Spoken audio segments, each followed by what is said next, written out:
에베소서의 말씀을 통해서 우리가 알아야 될 것, 배워야 될 것들을 알게 하여 주옵소서. 그래서 내가 교회로서 어떤 일을 하는 건지, 그리고 내가 교회로서 무슨 일을 실천해야 되는지를 알게 하여 주옵소서. 그로 말미암아 주님이 기뻐하시는 것이 무엇인지를 실천할 수 있는 우리가 되게 하여 주옵소서.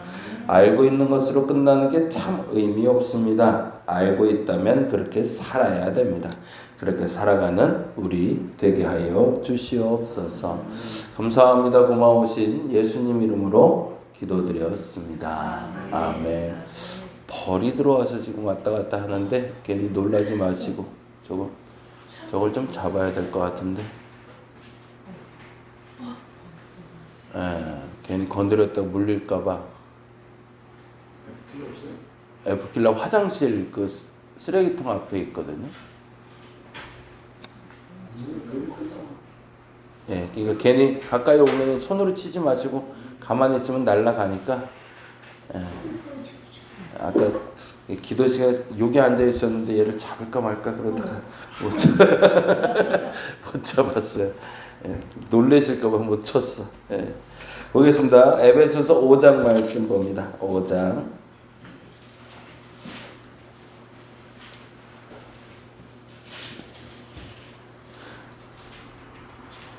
8절에서 16절까지 보겠습니다. 5장 8절에서 16절. 우리 같이 읽을까요? 5장 8절에서 16절 같이 읽겠습니다. 너희가 전에는 어둠이더니 이제는 주 안에서 빛이라. 빛의 자녀들처럼 행하라. 빛의 열매는 모든 착함과 의로움과 진실함에 있느니라. 주를 기쁘시게 할 것이 무엇인가 시험하여 보라. 너희는 열매 없는 어둠의 일에 참여하지 말고 도리어 책망하라. 그들이 은밀히 행하는 것들은 말하기도 부끄러운 것들이라. 그러나 책망을 받는 모든 것은 빛으로 말미암아 드러나느니 드러나는 것마다 빛이니라. 그러므로 이르시기를 잠자는 자여 깨어서 죽은 자들 가운데서 일어나라. 그리스도께서 너희에게 비추이시리라 하셨느니라. 그런즉 너희가 어떻게 행할지를 자세히 주의하여 지혜 없는 자 같이 하지 말고 오직 지혜 있는 자 같이 하여 세월을 아끼라. 때가 악하니라. 아멘. 요 15절 16절까지 오는 과정 방법을 잠깐 에베소서 전체 흐름을 통해서 잠깐 이야기하고요. 세월을 아끼고 때가 악하니 지혜 있는 자같이 행하는 이유까지 한번 좀 가볼게요.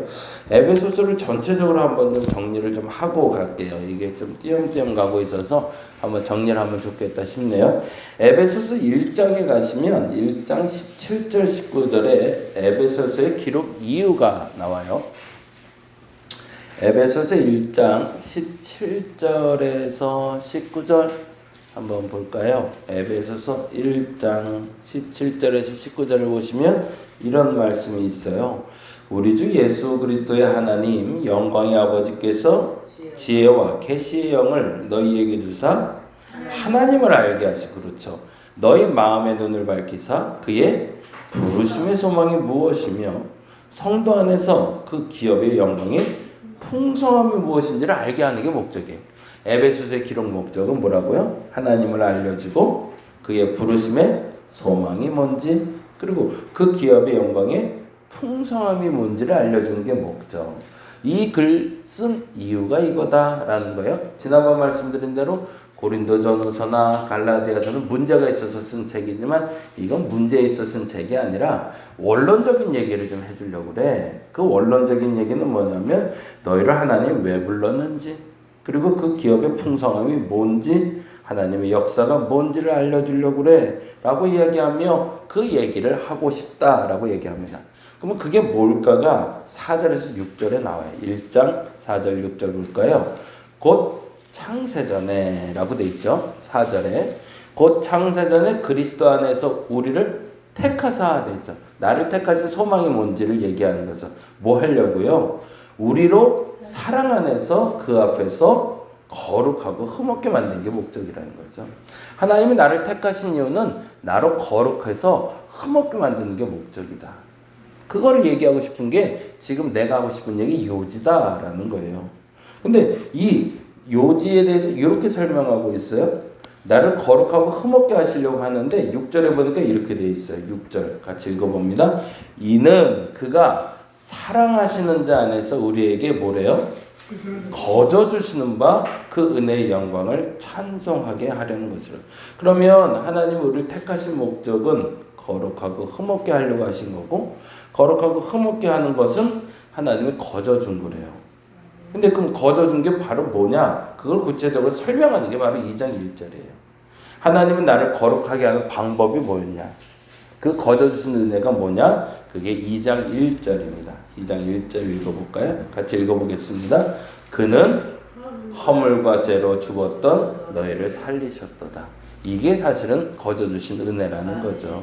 하나님은 나를 택하셔서 거룩하게 하는 방법을 택하셨는데 그거는 너희들이 할 수 없더라. 내가 해줘야 되는데 그거를 너희들에게 어떤 대가를 받고 뭐를 해주려고 하다 보니까 이건 안 되겠고 그래서 거저 줬어. 근데 거저 공짜로 어떻게 무엇을 그가 허물과 죄로 죽었던 너희를 살리셨도다라는 거죠. 그래서 4절에 보니 긍휼이 풍성하신 하나님이 우리를 사랑하신 그 사랑으로 인하여 허물로 죽은 우리를 그리스도와 함께 살리셨고 너희는 은혜로 구원을 받은 것이다 라고 이야기하고 있는 거죠. 그러니까 하나님의 은혜로 말미암아 우리가 구원받게 된 것 하나님이 거저 주신 은혜다라고 이야기를 하고 있어요. 그 다음이 중요한데요. 그 거저 주신 은혜를 어떻게 그럼 사람들이 알게 할 것인가? 도대체 하나님은 나를 택하시고 그래서 나를 택하셔서 그 은혜를 주셔서 거룩하게 살게 하려고 거저 은혜를 주셨는데 허물과 죄로 죽었던 나를 살리셨는데 그걸 어떻게 알릴까? 그게 3장. 3장에 보면 3장 10절에 이렇게 얘기가 나오고 있죠. 같이 볼까요? 3장 10절, 11절입니다. 같이 읽어볼까요? 3장 10절과 11절입니다. 3장 10절과 11절. 이는 이제 뭐래요? 그렇죠. 그걸 알게 하는 방법의 도구를 내가 하나 만들어놨는데 그게 뭐다? 교회다라고 얘기하는 거예요. 내가 너희에게 이 얘기를 하는 이유가 여기 있어 라는 거죠. 하나님의 특별한 부르심의 소망이 너희에게 있는데 그 소망이 내게 너희에게 알려주는 게 이 에베소서 목적이야. 그 부르심의 소망은 뭐냐면 너희에게 거저주는 은혜가 있다는 거야. 그럼 거저주는 은혜가 뭐야? 거저주는 은혜는 허물과 죄로 죽은 너희를 살리는 하나님의 은혜를 말해. 이걸 세상에 어떻게 전할까? 전할 수 있는 도구를 내가 만들어놨어. 그 도구가 바로 교회야 라고 얘기하는 거예요. 그게 에베소서를 기록한 목적이라고 얘기하는 거죠.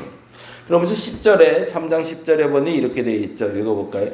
이는 이제 교회로 말미암아 뭐한대요? 하늘에 있는 통치자들과 권세들에게 하나님의 각종 지혜를 알게 하려 하심이니 곧 영원부터 우리 주 그리스도 예수 안에서 그쵸 예정하신 뜻대로 하신 것 앞서 말한 그 모든 것들을 어느 통로를 통해서 전달해야겠다고 결심하셨다?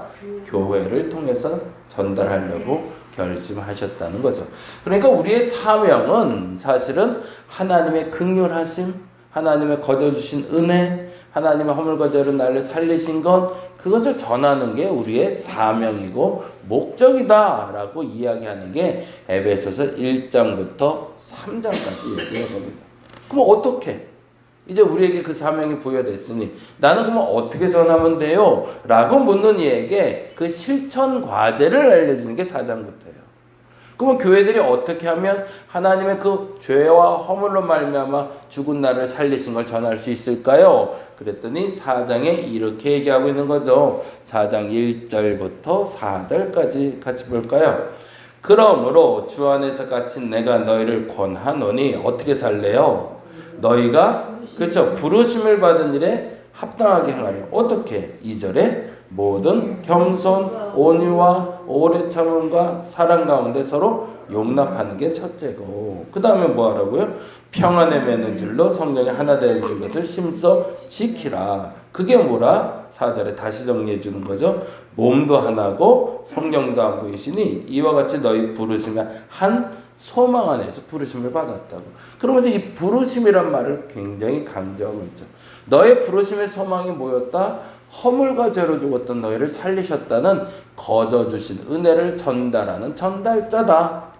그러면 이 부르심을 어떻게 실천해야 되는가? 겸손하고 온유하고 오래 참음으로 사랑과 용납하면 된다. 평안에 매는 줄로 성령의 하나 된 것을 지키면 된다. 그러면 뭘 전달할 수 있다? 그 하나님의 거저 주신 은혜를 너희가 전달할 수 있다라고 얘기하는 거죠. 그리고 나서 구체적인 실천 과제를 또 한 번 반복해주고 또 한 번 반복해주는 게 4장, 5장, 6장이 돼요. 그러면 전체적인 에베소서 그림은 좀 그려지실 것 같아요. 에베소서는 하나님이 나를 부르신 이유, 그 소망이 뭔지를 집요하게 나에게 쫓아가며 알려주는 책이에요. 너를 왜 불렀는지를 알아야 돼. 네가 복 받으라고 준 거야. 그 복은 뭐냐면 너를 허물과 죄에서 살린 거야. 너를 살린 이유는 뭐냐면 그 살려놨다는 것을 교회라는 통로를 통해서 세상에 전하라는 게 목적이야 라고 이야기하는 게 에베소서라는 거예요. 근데 그 과제가 재밌죠. 그 과제가 찌라시를 들고 전도하며 전도지를 돌리는 것도 중요하지만 정말 중요한 게 뭐다? 삶으로 보여줘야 된다는 거죠. 삶으로. 너희들의 겸손함과 온유함과 오래 참음으로 너희들이 그것을 드러내줘야 된다. 그리고 나서 5장에 구체적으로 다음과 같이 이야기하는데 이게 오늘 본문 말씀이 돼요. 하나님을 본받는 자가 되어야 된다는 거예요. 이게 5장 1절입니다. 5장 1절 그렇게 해서 오늘 짧게 이것만 한번 보고 마무리할게요. 5장 1절 그러면 그 방법론에 대해서 구체적으로 얘기해 줄게 라는 거예요. 하나님의 부르심의 소망을 전달할 수 있는 방법론. 첫째, 같이 읽어봅니다. 5장 1절 같이 읽겠습니다. 시작. 그러므로 사랑을 받는 자녀같이 너희는 하나님을 본받는 자가 되려. 하나님을 본받는 자가 되는 방법이 뭘까? 2절에 이렇게 되어 있죠. 같이 첫째, 거기 1 해놓고 읽어볼게요. 시작. 그리스도께서 너희를 사랑하신 것 같이 너희도 사랑 가운데 행하니. 그게 첫째라는 거야. 하나님을 본받는 방법이 있어. 하나님을 본받는다는 게 뭐예요? 하나님 뭘 하셨습니까? 거저 은혜 줬잖아요. 거저 주신 그 은혜를 본받아서 내가 행동할 수 있는 방법은 뭐냐? 그리스도께서 너희를 사랑하신 것 같이 너희 사랑 가운데 행하라. 그러면 하나님은 그리스도를 통해서 어떤 사랑을 보여주셨는데 그는 우리를 위하여 뭐 했대요? 자신을 버렸대요. 그 사랑으로 너희가 세상을 섬기면 뭐가 될 거다? 그 부르심의 소망을 이룰 수 있다라고 얘기하는 거죠. 그리고 두 번째 이렇게 얘기하고 있습니다. 3절 말씀인데요. 같이 읽어볼까요? 3절 음행과 온갖 더러운 것과 탐욕은 너희 중에서 그 이름조차도 부르지 말라. 이는 성도의 마땅한 바. 마땅한 바에다 줄쳐놓죠. 아까는 그리스도의 사랑하신 것 같이에 줄쳐놓고 그게 첫 번째라면 두 번째 마땅한 일, 당연한 일을 하라는 거예요. 사랑하는 거 이건 어려워요. 사실은 이건 노력을 해야 돼요. 나를 버리고 사랑하는 게 쉽겠어요? 이건 노력해야 돼요. 근데 그거 말고 당연히 해야 될 것도 있어. 그 당연히 해야 될 게 뭐래요? 음행, 온갖 더러운 것, 탐욕, 그건 버려야 돼. 그러면 어떻게? 이걸 버리고 뭘 하라는 얘기예요? 4절에 보니까 누추함과 어리석은 말이나 실용의 말은 마땅. 이건 당연히 버려야 될 거니 오히려 뭐 하래요? 감사의 말을 하래요. 그 입술을 지키라는 얘기죠. 그 입술을 지켜야 그리스도의 복음이 전파될 수 있다라고 얘기합니다. 사랑해야 되고 입술을 지켜야 된다고 얘기합니다. 그리고 나서 마지막에 8절과 9절에 이렇게 얘기하고 있어요. 이제는 이렇게 살아야 된다. 이게 하나님을 본받는 거다. 8절, 9절 읽어볼까요? 너희가 전에는 어둠이더니 이제는 주 안에서 빛이라. 빛의 자녀들처럼 행하라. 빛의 자녀들처럼 행하는 건 그건 뭐냐? 아주 구체적으로 잘 설명한 책인 거예요. 그렇죠? 그건 뭔데? 라면 바로 그 다음 절에 답을 줘요. 뭐라고 답을 주죠? 빛의 열매는 모든 착함과 의로움과 진실함이라. 거기다 줄쳐놓게 빛의 열매. 그러니까 마땅한 게 음행, 온갖 더러운 거, 탐욕 버리는 거고요. 그리고 당연하게 열매를 맺혀야 되는 게 모든 착함과 의로움과 진실함이라는 거예요. 그러면서 사도 바울이 이제 얘기하는, 이제 할 얘기 다 했어 라는 거예요. 이제 할 얘기 다 했으니 15절에 그런즉 이렇게 가는 거죠.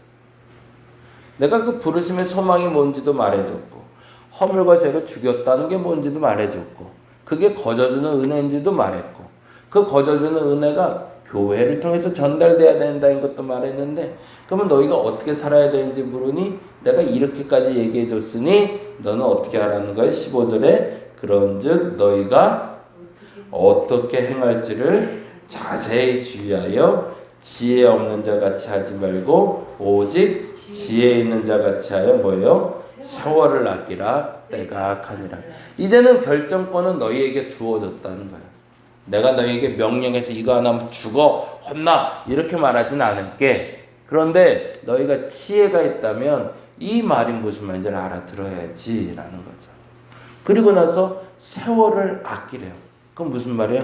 오늘 내가 지금 뭘 해야 될지를 알아야 된다는 거지. 오늘 그 빛의 자녀처럼 살면서 헛된 시간 보내지 말고 쓸데없는 시간 보내지 말고 그 부르심의 소망에 따라서 다음과 같은 행동들이 마땅한 것은 당연히 드러나게 하고 쓸모없는 것은 당연히 버려서 그리스도의 사랑이 그래서 하나님의 부르심의 소망이 다음해가 아니라 지금 오늘 이루어지게 하라라고 사도 바울은 우리에게 권면하고 있는 겁니다. 내가 그리스도인으로서 오늘 하루 어떻게 살아가고 있는지를 스스로 점검해 보라라는 얘기죠. 그리고 그 질문에 답을 찾은 사람들은 어떻게 살라는 거예요? 지혜 없는 자 같이 살지 말고 지혜 있는 자처럼 살아라. 사도 바울은 이러한 말들을 반복해서 또 다른 언어로도 설명해 주고 있어요. 왜 그랬냐면 이 말도 못 알아들을 수 있으니까. 그러면 지혜 없는 자는 또 뭐고 지혜 있는 자는 뭘까? 이게 또 헷갈릴 수 있잖아요. 그래서 그 단어를 설명한 게 바로 10절이에요. 여기까지만 보고 마무리할게요. 그러면 도대체 이렇게 살면서 세월을 아끼고 때를 악하니 난 어떻게 살아야 될까요? 10절 같이 읽어볼까요? 주를 기쁘시게 할 것이 무엇인가 시험해보래요. 그러면 알 거라는 거죠. 그게 지혜로운 거라는 거죠. 오늘 하루를 살면서 내 입술에 마땅히 버려야 될 게 뭘까를 모르겠다면 내가 이 말을 했을 때 주님이 기뻐하실까? 이렇게 물어보라는 거죠. 너희가 겸손이 뭔지 모르겠다고 얘기하면 지금 내가 이렇게 하는 게 기뻐하실까? 라고 물으면 거기에 정답이 있을 거라는 거예요. 너희가 오래 참는 게 뭔지 모르겠다면 지금 내가 참는 것을 하나님이 기뻐하실까? 화내는 걸 기뻐하실까? 물어보라는 거죠. 그리고 하나님이 기뻐할 것 같다면 그렇게만 산다면 그것이 마땅히 하나님 앞에 합한 삶이라고 이야기하고 있습니다. 저와 여러분이 오늘 다시 한번 질문하시기 바랍니다. 그래서 지혜 없는 자가 아니라 지혜 있는 자가 돼서 세월을 아껴서 하나님의 부르심의 소망을 이룰 수 있는, 더 정확히는 하나님을 오늘도 기쁘게 할 수 있는 저와 여러분의 오늘 한날 되시기를 간절히 바랍니다. 기도하겠습니다. 주어진 시간이 그리 많지 않습니다. 때가 악하니 이 때 악할 때마다 세월을 아끼며 지혜 있는 자 같이 살아야 됩니다. 그러기 위해서 내게 필요한 것은 하나님 지혜이며 깨달음이며 하나님을 기쁘게 할 수 있는 마음인 줄 믿사오니 그 마음을 내게 허락하여 주시옵소서. 모처럼 또 공휴일을 맞아요. 하루를 쉼을 가져보고자 합니다. 각자의 삶 속에 꼭 필요한 쉼을 허락하여 주시고 내일을 살아갈 용기와 결단도 허락하여 주시옵소서. 감사합니다. 고마우신 예수님 이름으로 기도드렸습니다. 다 같이 기도하고 돌아가겠습니다.